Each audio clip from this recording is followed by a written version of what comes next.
Okay guys, little story time. So me, my brother, we were in the Taco Bell drive-thru and the person in front of us legit ordered like the whole menu. We weren't checking the temp and it got up to like 280. I don't know much about cars, but that is pretty bad. So yeah, we had to literally push it out of the drive-thru.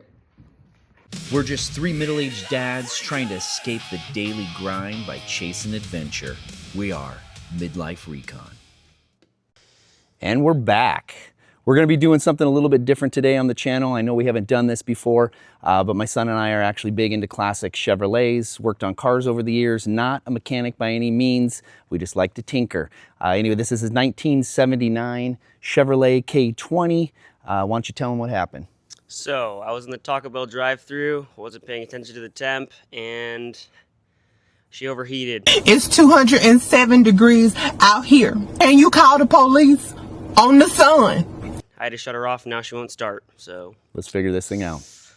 A quick rundown on the engine. Me and my dad actually built this in our garage. So for the short block, forced crank, powdered rods, flat top pistons, and the block is bored 30 over, it's deck 7000, so really it's a 355 and not a 350. For the long block, we got aluminum heads. We put a cam in it, mild performance cam, aluminum intake, and it's got a 600cc Holley performance carburetor.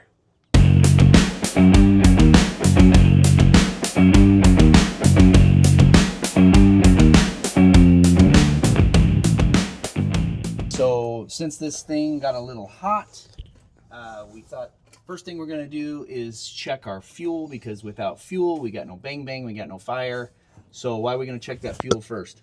Because, so basically, when we went to go take this fuel line off, no fuel squirted out. So that could mean that the fuel filter is plugged, the fuel pump is not working, or the fuel sending unit is not working, or it could just be it got so hot that the fuel just burned inside the bowl of the carb. Yeah, that it boiled out. Okay. Yep, we got fuel coming now.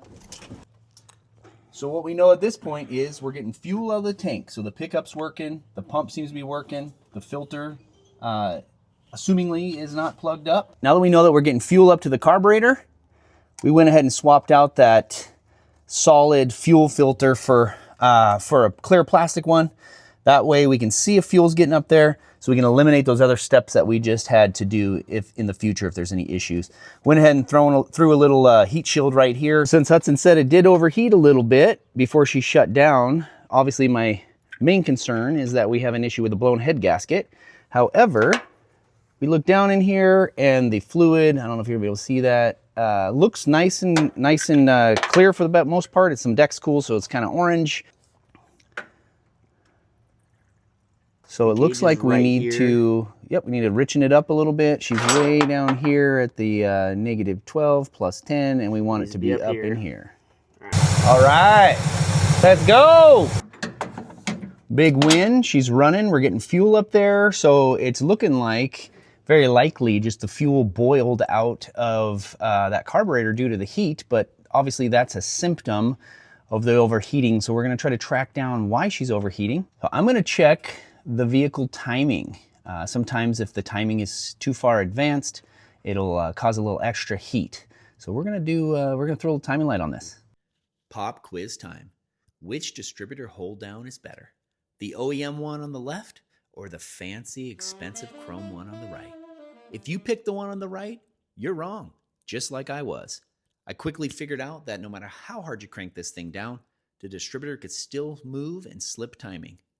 Back to the OEM one, and let's see what happens. All right, so we're gonna check the timing here, but before we do so, we want it to warm up a little bit. We want it to come down off the high idle. I've blocked the timing advance there on the side of the carburetor. It'll be up there about 650 to 750, usually is about right. I usually like run mine about 750, 700 anyway. So that sound right there, that's about 700. Looks like we dodged a bullet. Wasn't even that big of a deal. The timing did look like it had advanced. It had slipped and advanced a bit. We went ahead and pulled that back to about 11, 12 degrees. She seems to be running absolutely awesome. Looks like it was the combination of a 100-degree day, sitting in the Taco Bell drive-thru for, what, 15, 20 minutes or something? That was horrible. And then the advanced timing, and hopefully we're good to go.